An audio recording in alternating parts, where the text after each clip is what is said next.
Hello, all you beautiful people out there. This is ChaR1ot here. Welcome to my channel, ChaR1ot33r's World, where I bring you the nerdiest content from around the internet. And today, I'm going to review Thor: Love and Thunder, the fourth movie in the Thor franchise. And let's see, the fifth movie in Phase 4 of the MCU. So, without further ado, let's get started. So, I'm just going to list out the things that I liked about the movie, of course, the things I disliked, and then I'm going to give like a raw score for each portion of the movie, and then I'm just going to get to the final score and give you my final verdict on the movie. So to start off, the acting, of course, that's where we're going to start. It's the first place people are going to look. The actors, they're all veterans. Chris Hemsworth, Christian Bale, Tessa Thompson, Natalie Portman. You know most of these people. They're like non-commodities in Hollywood. I'd say I was a bit surprised at how much they nerfed Thor. I mean, they didn't nerf him. It's just that, I mean, he kind of felt kind of like a downgrade from like Endgame Thor or like, Ragnarok Thor. So it was kind of jarring to see him like that. And well, his character growth, well, you could logically see the progression of his character arc. It was just, I don't know, something about it felt off. Of course, you got Natalie Portman, Chadmay, Jane Foster. She's always good in every movie she appears in. This movie was no exception. She had some cheesy lines as the mighty Thor, but come on, those can be forgiven just because of the fact that the rest of the movie was so cheesy. And that's the thing about this movie, actually. It was a Taika Waititi movie through and through. So some people might not like this. And, I agree with all of the people that at times it does not work in the movie's favor. So in Phase 4 of the MCU, we have Kevin Feige giving directors more and more creative control. We saw this with Doctor Strange in the Multiverse of Madness, where he basically gave Sam Raimi free reign, like almost free reign, I'd say. We also saw this with Eternals, Chloe Zhao, even though that didn't really work out, I guess. But the point is, you could see these directors' styles shining through in these movies. And, sometimes it works and sometimes it doesn't. And that's fair, it's not always going to work. So the acting was top-notch for most of the actors, and special shout out to Tessa Thompson as Valkyrie. She was unapologetically queer in this movie. You really got to see her sapphic bi side in this movie, which I thought was glorious. Like, I loved it. This movie was surprisingly raunchy and irreverent. There was a lot of I'd say sexually charged humor in this movie, so maybe don't take your kids to this one. I goes without saying, if your kids are like below 13, why are they going to in the theater anyway?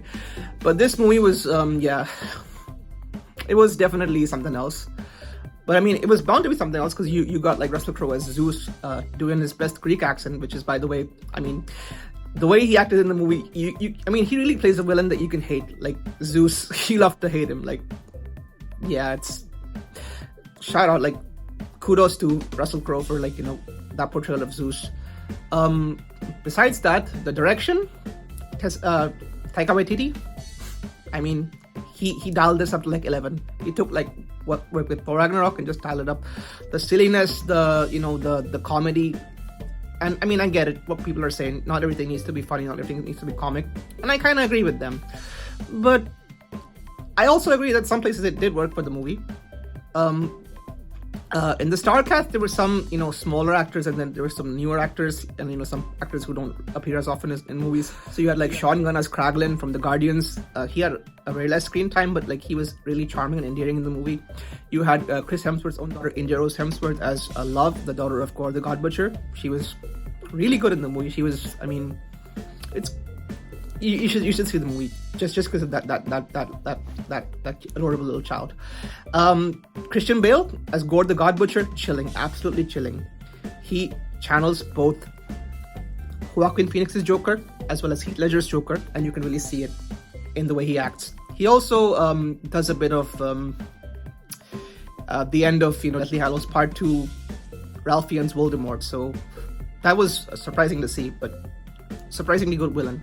My only major gripe with that is that he didn't really have enough screen time for us to get to know him, but really strong character.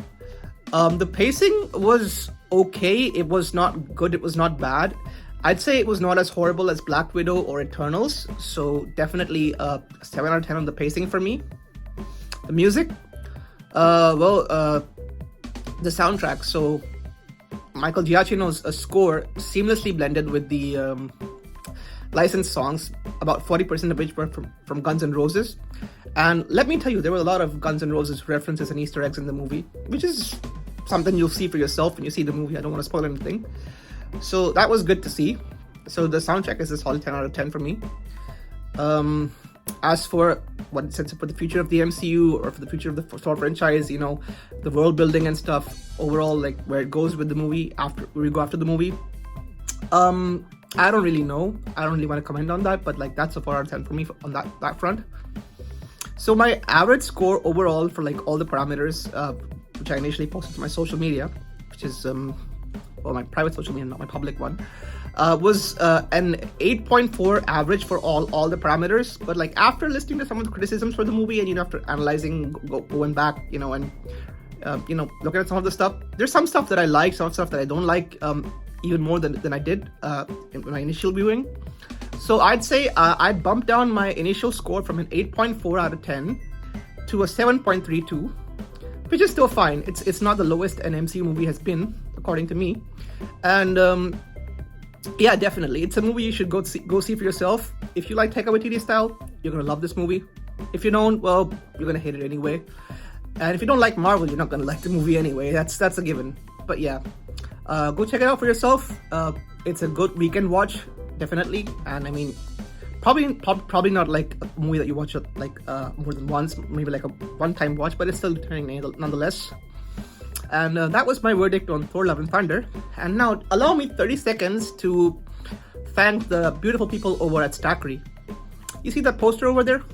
That double-sided metal print of Hasuki Komai from Kishugaku no Juliet?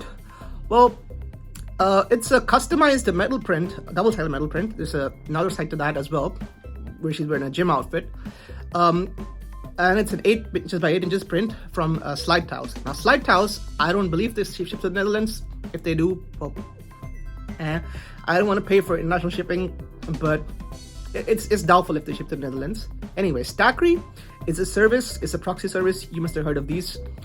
So you've got like Ami from Japan, you got a Rider Proxy and stuff, and you know, you might have heard of MyUS. Stackery, I think, is probably the better ones, one of the better ones. They ship stuff from the US straight to your doorstep, and they consolidate your packages. So if you order like a lot of stuff, then it's gonna cost you less for shipping than if you just like, you know, ordered all the stuff individually, which is kind of nice. And the people who will click the link in the description, so there's actually a referral link in the description, will get $10 off their consolidation and shipping fees on their first order from Stackery. So if you order anything from the US, you get $10 off. And it's also going to help support the channel because I'm going to get $10 off my next purchase.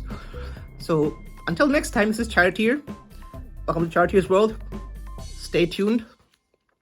May the force be with you. Peace.